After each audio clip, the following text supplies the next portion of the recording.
Innocent man spends 46 years in prison before getting revenge on the man that framed him.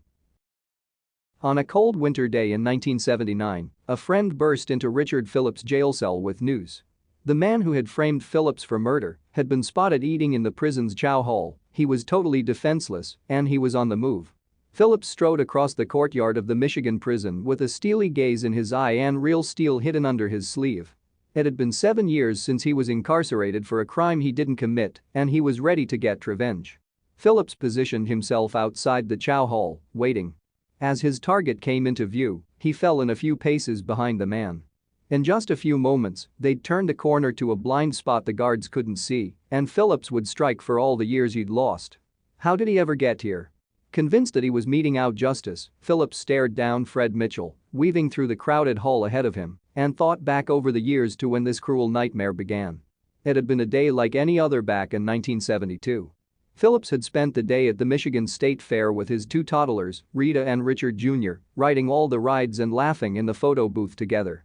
That night, however, he went out again and was detained by the police. He was wanted as a suspect of armed robbery alongside Richard Dago Palumbo and Fred Mitchell, a man witnesses thought looked similar to Phillips. Phillips was in deep trouble. He was friends with both of the other suspects, and he didn't have much of an alibi. When it came time for the jury to deliberate between whether Phillips or Mitchell had been at the crime scene, they believed it had been Phillips. Sentenced to 7 years in jail, Phillips hoped for an appeal, but things just got worse. He was still incarcerated in winter 1972 when the body of Gregory Harris, who'd been missing since spring 1971, was found in a field. Days after the body's discovery, Fred Mitchell was arrested on another armed robbery charge and, hoping to lighten his sentence, told police he had information about Harris's killers. He said Palumbo and Phillips had done it. There was no physical evidence. There were no other witnesses. The word of one man who wanted a plea deal was enough for the authorities. They called Phillips and Palumbo into court and after deliberating for just 4 hours, convicted them both of first-degree murder. Phillips' 7-year sentence had turned into a life sentence. He was stunned. At the time the murder had taken place, he didn't even know Palumbo. But that made no difference, his lawyer hadn't let him take the witness stand to speak at the trial. As he handed down Phillips' new sentence, the judge asked if he had any words for the victims. "Not necessarily, Your Honor, except for the fact that I was not guilty, so all I can do is just wait until something develops in my favor," he said. Back behind bars, Phillips buckled down on his resolve to wait it out. He watched as men around him succumbed to the horrors of life on the inside. One man drank shoe glue to permanently avoid rapists. Another threw himself off a balcony, haunted by the things he'd done. Phillips took a job at the prison license plate factory and began saving up.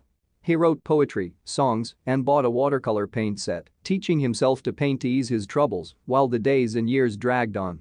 It wasn't enough to keep an innocent man's spirits up, though. Phillips hit a low point. He hadn't seen his children in years after asking his wife not to bring them to the facility for their own protection.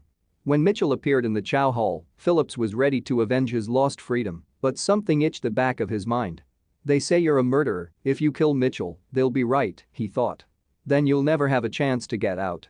Years later, Phillips' appeal sat on the desk of Judge Helen E. Brown. She was stunned while reading it, realizing Palumbo and Phillips had been convicted on Fred Mitchell's testimony alone, a man who she wasn't sure was innocent himself. Then, in Palumbo's own appeal hearing, he made a stunning statement. Seemingly having an urge to do the right thing, he told how, back in June 1971, Fred Mitchell had committed George Harris's murder alone and with no warning, in front of Palumbo's eyes. The officials at Palumbo's hearing were confused. Palumbo's statement hadn't mentioned Richard Phillips at all. "I didn't meet Phillips until July 4, 1971, Palumbo said. July 4 was 8 days after the murder. Phillips was innocent. With the help of the Michigan Innocence Clinic, Palumbo and his attorney pushed to get Phillips a new hearing, and they were successful. On March 28, 2018, 45 years later, prosecutor Kim Worthy officially exonerated Phillips once and for all. "Justice is indeed being done today," she said. By that time, Phillips had painted over 400 paintings while in prison, and after the news broke of his freedom victory, collectors across the world clamored to buy them. He sold many of the paintings for thousands of dollars apiece. In addition, Phillips was awarded a settlement of $1.5 million for his wrongful conviction. He has reached out to his children and is ready to move forward, beginning the first chapter of The Best Revenge. A life well lived. Thank you for watching this fantastic story. Please tap one of the two videos on your screen for another amazing wonder stories.